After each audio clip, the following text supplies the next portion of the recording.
Et yo tout le monde, aujourd'hui on se retrouve pour une nouvelle vidéo. Alors avant de commencer la vidéo, je précise que les deux premières vidéos sur la chaîne qui vont sortir, ça sera un écran noir, je suis désolé. Mais normalement, la troisième vidéo, ça ne sera pas un écran noir. Alors aujourd'hui nous allons parler de la série Falcon and the Winter Soldier. Ça sera juste une critique à mon avis. Alors déjà je n'attendais absolument pas... Enfin, quand ils l'ont annoncé, je l'attendais pas du tout.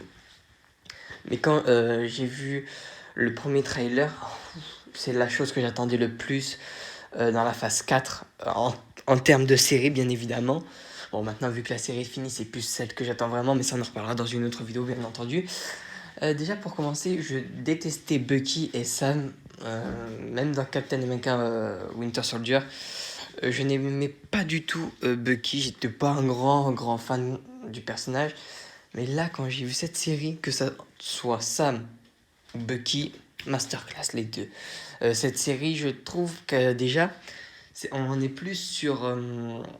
enfin, le personnage qui est le plus développé, pardon, c'est Sam. On apprend un peu plus sur sa vie, sa famille, etc. C'est plus lui qui est mis à l'avant, si je peux dire ça comme ça, que Bucky. On voit beaucoup plus Sam que Bucky, et ça, je pense que beaucoup l'ont constaté, pardon. Et, comme Landry, enfin d'autres youtubeurs. Et c'est ça que j'ai aimé, c'est quand chez Sam, c'est quand on rencontre sa famille, enfin qu'on développe un peu plus le personnage, parce que c'est vrai quand il est venu dans la MCU, dans Winter Soldier, on savait pas grand chose du tout sur lui, mais là quand on connaît sa famille, qui veut aider les autres, etc. Ça m'a beaucoup plu personnellement, je l'ai trouvé très intéressant. Mais j'ai un petit coup de cœur pour Bucky, hein. Mon personnage préféré, dans mon top, c'est pour le top et flop, ça serait plutôt...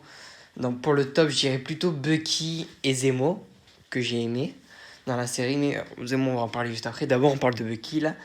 Bucky, je l'ai trouvé très intéressant parce qu'il voulait trouver la rédemption. Et en fait, à des moments, je me sentais un peu comme lui. Enfin, ça après ses persos, etc. Mais dans cette série, je l'ai trouvé attachant, Bucky. Je l'ai trouvé beaucoup stylé, et ça se voyait qu'il en avait marre surtout de Walker, que ça m'a donné le bouclier. En fait, il voulait en finir avec tout ça. Et je l'ai trouvé très très intéressant, moi personnellement, dans cette série. Et ouais, là pour l'instant, avec tout ce que. Enfin, je crois qu'il n'y a que eu WandaVision et donc Falcon and the Winter Soldier. Pour l'instant, c'est mon personnage préféré de la phase 4. Bon, je pense que ça peut changer, mais ça, on en reparlera aussi dans une autre vidéo. Donc voilà, là, on a parlé de Bucky. Voilà, Walker. C'est de Walker. Ouais, bon, Walker, ce sera mon troisième top. Walker, au début, comme tout le monde, hein, on l'a tous détesté. On le trouvait minable, etc. Mais franchement, on a tous crié quand on a vu la scène à la fin de l'épisode 4 en train de tuer le mec avec le bouclier quand même. Et quand on a vu qu'à la fin, et ça j'en étais sûr, ça je le disais mes amis, etc., il allait devenir US Agent, c'était sûr, c'était sûr. Et maintenant je kiffe le personnage, je l'aime. Même à la fin, quand il voit le camion tomber et il voit Carly, il hésite entre soit sauver ou tuer, mais on voit qu'il a encore un bon côté, il va sauver les gens, et c'est ça que j'ai aimé chez lui. Zemo, on va passer à Zemo. Zemo. Je veux son intelligence, il est trop stylé, il est trop intelligent, il a toujours 10 longueurs d'avance. Il joue extrêmement bien le rôle. Et là, enfin, on a eu le Zemo dans des comics avec sa cagoule, etc. Et je veux voir plus de Zemo, et on en verra plus parce qu'il y aura les Thunderbolts, c'est sûr. Les Thunderbolts, ça, on en parlera aussi dans une autre vidéo, pas maintenant. Et voilà, donc là on a parlé des tops, de mes personnages préférés, donc voilà, donc Zemo, je veux plus de Zemo. Ah non, j'ai oublié de dire un truc sur ça. Je veux plus... Attention, là c'est spoiler, quittez la vidéo si vous n'avez pas vu. Je veux plus de Captain America maintenant. Je veux plus de Captain America. Alors Mathéo, enfin la chaîne du geek, a annoncé qu'il y avait un Captain America 4 en préparation. Daylan l'a dit aussi. Et ça serait plutôt, je crois, pour 2023 ou 2024. Ou je sais plus, ou je confonds avec un autre truc. Je sais plus si lui a une date précise et tout. Mais j'ai tellement hâte. Et moi, je pense...